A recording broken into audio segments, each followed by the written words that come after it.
Hello guys, welcome back to George Basics. In this video I'll show you how to download and install Genshin Impact on your PC or laptop, guys. So before we start, don't forget to hit the like button. Likes are very important for us, and don't forget to subscribe. Okay, we can start now. First of all, go to Google and type the similar keyword into Google, Genshin Impact, and click the search button.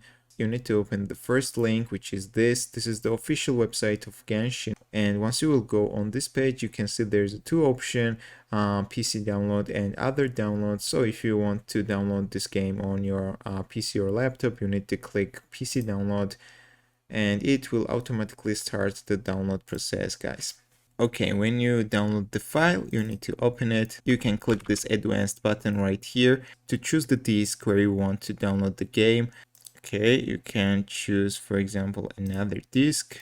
And also, before you click the install button, you need to tick here and click the install now button, and it will start the installing process. Once you will finish the installation, then you need to click the get the game, and it will start the download, guys. As you can see, guys, the game is 67 gigabytes, so we need to wait this download process to be finished, and then we can play Genshin Impact on our PC or on our laptop. Thank you for watching. Don't forget to click the like buttons and don't forget to subscribe. See you in the next video.